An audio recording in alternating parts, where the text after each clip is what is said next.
मेरा नाम है अदिति सिंह और आपका स्वागत है नेक्स्ट जेन भारत में। अगर मैं कहूं कि हाईवे पर आपकी सुरक्षा करने वाला बैरियर स्टील का नहीं बल्कि बांस का भी हो सकता है तो शायद आपको थोड़ा अजीब लगे, लेकिन नागपुर में वैज्ञानिकों ने बांस को नई टेक्नोलॉजी के साथ एक ऐसा रूप दिया है कि अब वही बांस सड़क सुरक्षा से लेकर ग्रीन इंफ्रास्ट्रक्चर तक में इस्तेमाल हो रहा है। यानी जंगलों में उगने वाला ये बांस अब इनोवेशन और सस्टेनेबल डेवलपमेंट की नई कहानी लिख रहा है। तो आइए देखते हैं ये खास रिपोर्ट।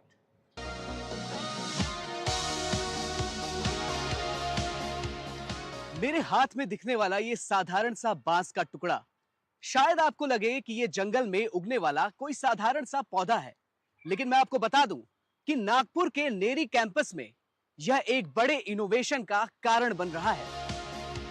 तेज रफ्तार से दौड़ती ये सड़कें, हर पल गुजरती गाड़ियां और उनके बीच खड़ा ये लंबा सा बैरियर। पहली नजर में ये किसी आम हाईवे बैरियर जैसा ही लगता है, लेकिन अगर आप इसे करीब से देखें तो एक दिलचस्प सच सामने आता है। ये बैरियर स्टील या लोहे का नहीं, बांस का बना है। जी हाँ, वही बांस जो कभी जंगलों और गांवों की पहचान हुआ करता था, आज वही तेज रफ्तार हाईवे पर लोगों की जिंदगी की हिफाजत कर रहा है। नई इंजीनियरिंग और खास ट्रीटमेंट के बाद बांस से तैयार किए गए ये क्रैश बैरियर दुर्घटना की स्थिति में गाड़ी के झटके को कम करने में मदद करते हैं। तो ये जो क्रैश बैरियर हाईवे पे आजकल लग रहे हैं, वो क्रैश के इम्पैक्ट को किस तरीके से रोकते हैं? एक्चुअली बांस एक फ्लेक्सिबल है, ये मेटल की तरह उतना सख्त नहीं है और उसके ऊपर एचटीपी कोटिंग है उसके लाइफ के ड्यूरेबिलिटी के लिए। तो जैसा ही कोई इम्पैक्ट होता है तो बांस फ्लेक्सिबल होने के कारण जो भी इम्पैक्ट होता है वो इम्पैक्ट को वो अपने उसमें मतलब एब्जॉर्ब कर सकता है और इम्पैक्ट कम हो जाता है। लेकिन बांस पर रिसर्च सिर्फ सड़क सुरक्षा तक सीमित नहीं है। नागपुर में स्थित CSIR राष्ट्रीय पर्यावरण अभियांत्रिकी अनुसंधान संस्थान नीरी में वैज्ञानिक बांस की अलग अलग प्रजातियों पर लगातार अध्ययन कर रहे हैं। मकसद ये समझना है कि बांस पर्यावरण संरक्षण और ग्रीन इंफ्रास्ट्रक्चर में किस तरह बड़ी भूमिका निभा सकता है। जो बांस जो होते हैं उनको वेस्टलैंड पे, डिग्रेडेड लैंड पे, फ्लाई ऐश डंप पे और जो कंटामिनेटेड एरियाज हैं उस पे बांस को लगाता हूँ। और जो इंडस्ट्री धूल जो डस्ट को स्प्रेड करती हैं, डस्ट को रोकने के लिए बैम्बू का इस्तेमाल करता हूँ मैं इंडस्ट्री पे। तो ये 6 महीने में डस्ट भी रोक देती हैं, प्लस जो सरफेस इरोजन है उसको रोक देती है बांस।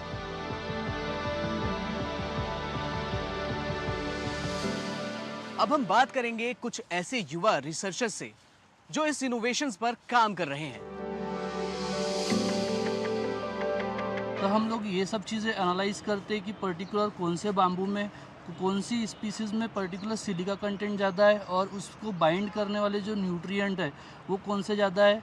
ये सब चीज़ें हम एनालाइज करके सर बताते हैं कि पर्टिकुलर कौन सा बाम्बू क्रैश बैरियर के लिए अच्छा है और उसके बाद में हम सजेशन देते हैं। दरअसल बांस सिर्फ एक पौधा नहीं है, ये एक पूरी ग्रीन इकोनॉमी की नींव भी बन सकता है। आज बांस का इस्तेमाल construction, furniture, paper industry, handicraft और कई सस्टेनेबल प्रोडक्ट्स में बढ़ता जा रहा है। इससे न सिर्फ पर्यावरण के अनुकूल विकल्प मिल रहा है, बल्कि स्थानीय लोगों के लिए रोजगार के नए अवसर भी बन रहे हैं। महाराष्ट्र का जो विदर्भ एरिया है तो ये बांस के संबंध में बहुत ही रीच इस प्रकार का एरिया है और हमारे कई जिलों में बांस की नेचुरल तौर पे और आज लोग किसान भाई भी आजकल बांस लगा रहे हैं। तो हमारे यहाँ बड़े उद्योगों में जैसे कि बांस से कागज़ बनता है तो पेपर मिल्स है हमारे यहाँ पर, या उसमें कंस्ट्रक्शन इंडस्ट्री में बांस जा रहा है जिससे फर्नीचर बन रहा है, हैंडीक्राफ्ट्स वस्तुएं बन रही हैं, कॉटेजेस बन रहे हैं, कई प्रकार के खिलौने बन रहे हैं। और तीसरी फिर हम लोग छोटा मोटा जो बांस रहता है तो खेती के लिए बहुत काम आता है बांस में। एक समय था जब बांस को सिर्फ जंगलों और गांवों तक सीमित एक साधारण संसाधन माना जाता था, लेकिन आज वही बांस रिसर्च, टेक्नोलॉजी और ग्रीन डेवलपमेंट की नई कहानी लिख रहा है। सड़क सुरक्षा को लेकर ऊर्जा और इंफ्रास्ट्रक्चर तक बांस के जरिए तैयार हो रहे ये समाधान ये बताते हैं कि अगर सोच और विज्ञान साथ चले तो प्रकृति ही भविष्य का सबसे मजबूत आधार बन सकती है।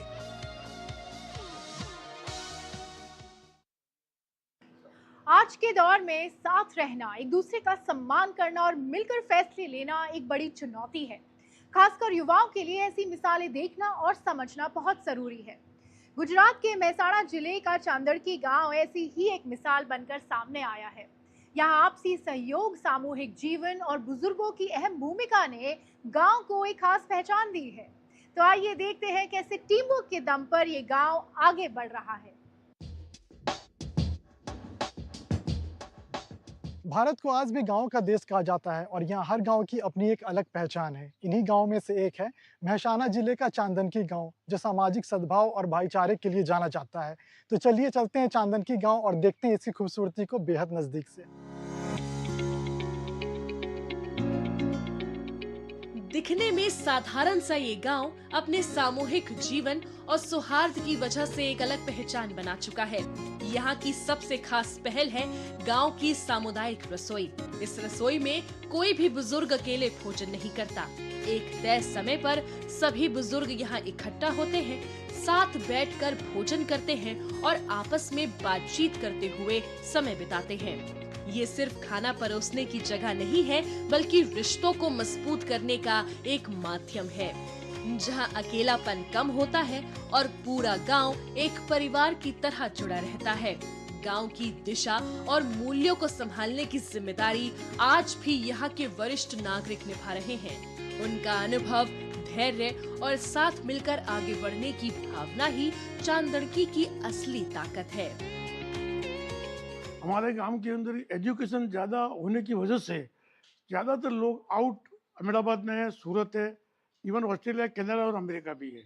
तो जो बच्चे इधर रहते जो लोग हैं वो बड़ी उम्र के हैं। हमारे सब वडील है, तो वडील की सगवड़ के लिए उनको खुद को कुछ बनाना नहीं पड़े, इसलिए हमने एक किचन बनाया।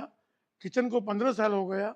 धीरे धीरे गांव का सब लोग मिलकर वहीवट करते हैं और किचन के अंदर उनकी सगवड़ मुजब हम खाना बनाते हैं।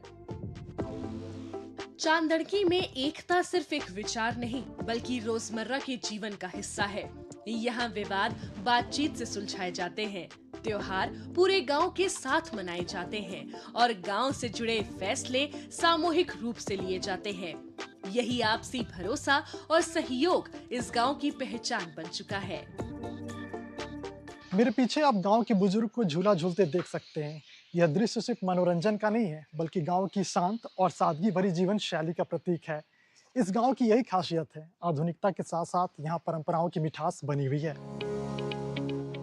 गांव में आधुनिक सुविधाओं का भी खास ध्यान रखा गया है। सार्वजनिक स्थानों पर लगे सीसीटीवी कैमरे सुरक्षा और पारदर्शिता सुनिश्चित करते हैं, जबकि हर घर तक स्वच्छ पेयजल की व्यवस्था पहुंचाई गई है। यानी यहाँ विकास और सामाजिक सौहार्द दोनों साथ साथ आगे बढ़ रहे हैं। विश्वास और सहयोग की ये संस्कृति चांदड़की को शांतिपूर्ण सह अस्तित्व की मजबूत मिसाल बनाती है। हमारा गांव सब लोग एक संप से रहते हैं, यूनिटी ज़्यादा है। किसी काम का कोई जो निर्णय लेना है सब साथ मिलकर लेते हैं। चांदड़की की एक और खास पहचान है यहाँ का नेतृत्व मॉडल। स्वतंत्रता के बाद से गांव में पंचायत के चुनाव सर्वसम्मति से होते आए हैं, बिना किसी विरोध के। ये आपसी विश्वास और सम्मान की एक दुर्लभ मिसाल है। यहाँ नेतृत्व प्रतिस्पर्धा का नहीं, बल्कि जिम्मेदारी निभाने का प्रतीक माना जाता है। मुकाबले से ज्यादा महत्व सहयोग को दिया जाता है और मतभेदों से ज्यादा संवाद को। हमारे गांव की उम्र अराउंड 180 साल है और जब से पंचायती राज आया तब से आज तक कभी भी सरपंच का इलेक्शन हुआ ही नहीं है। सिर्फ सिलेक्शन होता है और वो भी प्यार से होता है। जो गांव में रहता है उसकी पसंदगी करते हैं कि जो गांव में रहता है वो गांव में रह के काम कर सके। जो वृद्ध लोग रहते हैं उन लोगों की जो समस्याएं है उसका हल कर सके। चांदड़की की सामाजिक ताकत का एक अहम हिस्सा यहाँ की महिलाएं भी हैं। उनकी सक्रिय भागीदारी परंपराओं, विश्वास और सेवा की भावना को जीवित रखती है, जिस पर बाहर रह रहे युवा भी गर्व करते हैं। हम सब भी लोग गांव वाला सभी हमारा कर्मयोगी भोजनालय, इसमें हमें भोजन करते हैं। एक साथ टोकरी बजती है तो सब भोजन करने के लिए जाते हैं और बाद में घर जाके आराम करके बाद में उठ के हम सभी और शाम को भजन कीर्तन भी करते हैं और साथ में बैठ के अच्छी बात करते हैं। चांदड़की सिर्फ एक गांव नहीं बल्कि एक सोच है, एक ऐसी सोच जहां एकता है, सम्मान है और साझा जिम्मेदारी है। साथ ही ये गांव देश के युवाओं और आने वाली पीढ़ियों के लिए एक प्रेरणा भी है कि साथ रहकर, मिलकर काम करके और एक दूसरे का सहारा बनकर ही एक मजबूत समाज बनाया जा सकता है। अगर गांव में बिजली ना हो तो खेत सूख जाते हैं, लेकिन ऐसे में अगर सूरज खेतों को पानी देने लगे तो तस्वीर बदल सकती है। बिहार के एक गांव में एक महिला ने यही कर दिखाया है। नाम है उनका देवकी देवी, जिन्हें लोग प्यार से सोलर दीदी कहते हैं। उन्होंने अपने खेत में सोलर प्लांट लगाकर न सिर्फ अपनी खेती बदली है, बल्कि आसपास के कई किसानों के खेतों तक पानी पहुंचाने का रास्ता भी खोल दिया है। आइए देखते हैं कैसे इस महिला ने अपने साथ साथ अपने पूरे गांव के किसानों को राहत दी है।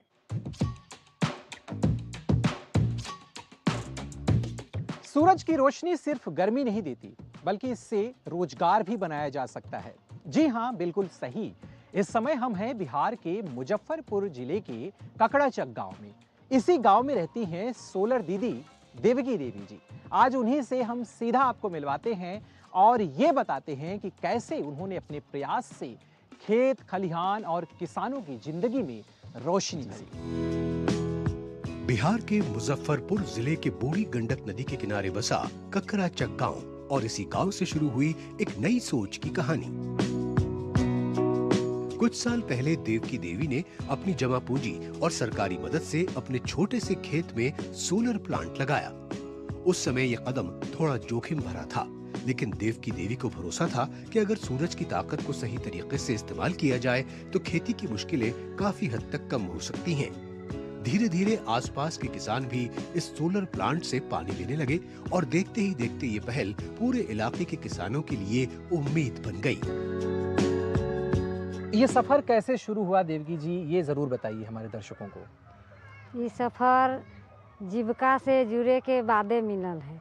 जीविका में जुड़ली तकरा बाद आगा खान के मुकेश सर से अलखिन तो बतलखिन से रौदा से चले वाला सोलर पैनल है। तो फिर घर में हम अपना घर वाला सके बतलिए से रौदा से चले वाला हाई मशीन ले लूँ। तो अभी कितना खेतों में आप किसान सिंचाई कर ले रही हैं? मतलब आपका सोलर कितने खेतों में पानी पहुंचा रहा है? अभी हम 45 एकड़ में हम सिंचाई कर रहा थी। 112 किसान के हम अभी तक के पानी दे रहा थी। कमा ले हो गई 2,60,000 रुपया। हम 2.5 साल हो गए, 2023 में लगे। तो इससे आपकी आर्थिक स्थिति में सुधार हुआ? हाँ बहुत। अब खाना पीना के लिए बाल बच्चा भी न तरस रहा है, स्कूलों जा रहा है, ट्यूशनों अपन। अब इसी सोलर ऊर्जा से खेतों की सिंचाई होती है। जहां पहले किसान बिजली आने का इंतजार करते थे, अब वहां सूरज की रोशनी ही खेतों तक पानी पहुंचा रही है। देवकी देवी की इस पहल ने आसपास के गांवों के किसानों की मुश्किलें काफी हद तक कम कर दी हैं। इससे किसानों का डीजल खर्च भी कम हुआ है, समय बच रहा है और खेती आसान हो गई है। किसान है, हम पानी लेते हैं तो हमको बहुत फायदा है। बिजली से बहुत अच्छा फायदा है। डीजल से पटाते थे तो 200-400 रुपया लगता था, सोलर से पटाते हैं तो कम पैसा लगता है। अब किसान को यही तो फायदा है। मेरे गांव में एक बहुत बड़ी सोलर लगा हुआ है जो हमें पानी देने में बहुत सुविधा आ रही है और हमारे छोटे छोटे किसानों को इससे बहुत बड़ी लाभ हुई है। और जो कार्य हम लोग 5 घंटा 4 घंटा में नहीं कर पाते थे, वो मामूली सी 1 घंटा में हम लोग पानी पटा लेते हैं। कभी अपने परिवार की जिम्मेदारियों से जूझती देवकी देवी आज पूरे इलाके के लिए प्रेरणा बन चुकी हैं। प्रधानमंत्री नरेंद्र मोदी उनका जिक्र मन की बात प्रोग्राम में कर चुके हैं, तो वहीं राष्ट्रपति भवन की तरफ से उनको आमंत्रित भी किया गया था। उनकी कहानी ये बताती है कि बदलाव किसी बड़े शहर से नहीं बल्कि गांव की मिट्टी से भी शुरू हो सकता है। देवकी देवी ने ये साबित कर दिया है कि जब इरादे मजबूत हों तो सूरज की रोशनी भी गांव की किस्मत बदल सकती है। आपने ताजमहल देखा होगा, लेकिन क्या आपने कभी सोचा है कि उसकी चमकती संगमरमर की सफेदी कहां से आई है? ये आई है राजस्थान के मकराना से। ये एक ऐसा गांव है जहां की खदानों से निकलता है दुनिया भर का मशहूर संगमरमर। ये वही पत्थर है जिसने इतिहास की कई महान इमारतों को पहचान दी और आज भी हजारों लोग इस उद्योग से जुड़े हैं और हमारी नई पीढ़ी इसे ग्लोबल मार्केट तक पहुंचा रही है। तो आइए देखते हैं आखिर क्या है मकराना मार्बल की खासियत। राजस्थान की तपती जमीन पर बसा मकराना बाहर से एक शांत सा शहर लगता है, लेकिन इसके अंदर छिपी है एक ऐसी इंडस्ट्री जो सदियों से दुनिया को रोशनी दे रही है। यहाँ की खदानों में सुबह होते ही मशीनों की आवाज गूंजने लगती है। मजदूर सैकड़ों फीट नीचे उतरते हैं। धूल, पसीना और मेहनत के बीच तैयार होती है वो सफेदी जो धूप में चांद जैसी चमकती है। मकराना मार्बल की सबसे बड़ी पहचान है इसकी मजबूती और इसकी चमक। ये जल्दी पीला नहीं पड़ता, मौसम का असर कम लेता है और एक बार पॉलिश हो जाए तो सालों तक नई जैसी लुक देता है। यहाँ 900 से ज्यादा छोटी बड़ी खदानें फैली हुई हैं और इन्हीं से जुड़कर करीब 15 से 20 हजार लोग सीधे और अप्रत्यक्ष रूप से इस उद्योग का हिस्सा हैं। मकराना मार्बल में कैल्शियम की मात्रा जो है वो लगभग जो इसको सबसे अलग बनाती है वो बनाती है 98% कैल्शियम होने की वजह से 98.5, जिसकी वजह से सदियों तक ये ना तो ये काला पड़ता है, ना पीला पड़ता है, ना खराब होता है। इसीलिए पूरी दुनिया में सबसे ज़्यादा विख्यात है मकराना मार्बल। इतिहास गवाह है, जब मुगल सम्राट शाहजहां ने ताजमहल बनवाया तो संगे मरमर आया मकराना से। दिल्ली का हुमायूं का मकबरा, कोलकाता का विक्टोरिया मेमोरियल और हाल ही में अयोध्या में बना प्रभु श्री राम का मंदिर, इन सब में मकराना की सफेदी आज भी जिंदा है। आप इसके अंदर देख सकते हैं, हम लोग इसका तरह तरह पे यूज करते हैं, जैसे कि घरों की फ्लोरिंग लगाना, मंदिरों में फ्लोरिंग लगाना, या मंदिरों की इमारत, बड़ी बड़ी इमारतें बनाना जिसके ऊपर हाथों से कला करके, कलाकृति करके आकार बनाना। देश में कई जगह मार्बल मिलता है, लेकिन शुद्धता और टिकाऊपन के मामले में मकराना सबसे अलग है। इसमें कैल्शियम कार्बोनेट की मात्रा ज्यादा होती है जो इसे मजबूत बनाती है। यहाँ से निकलती हैं कई वैरायटी। हर वैरायटी की अपनी अलग बनावट और चमक है। इसी वजह से भारत ही नहीं, विदेशों तक इसकी भारी मांग रहती है। अबू धाबी के अंदर जो दुनिया की सबसे बड़ी और बेहतरीन मस्जिद बनी है, शेख अबू जायद द्वारा बनाई गई अबू धाबी की मस्जिद है, तो उस मस्जिद के अंदर बहुत ज़्यादा यूज जो है वो मकराना मार्बल का हुआ है। आज की युवा पीढ़ी इस पारंपरिक कारोबार को डिजिटल प्लेटफॉर्म से जोड़ रही है।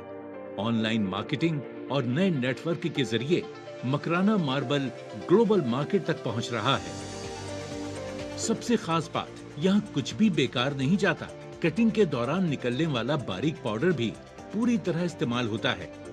दवाइयों, टूथपेस्ट, पेंट, सीमेंट और कॉस्मेटिक्स तक में मकराना हर रूप में अपनी उपयोगिता साबित करता है। जो कंपनियां हैं जिससे कैल्शियम मेडिसिन बनती है, या फिर कलर जो दीवारों पे लगाने वाले कलर होते हैं वो कलर बनते हैं, या फिर अपन सीमेंट में यूज़ होता है, या मेडिसिन्स में यूज़ होता है, ब्यूटी प्रोडक्ट्स में बहुत ज़्यादा यूज़ होता है। बड़ी बड़ी फैक्ट्रियों में यहाँ से मतलब सप्लाई दिया जाता है।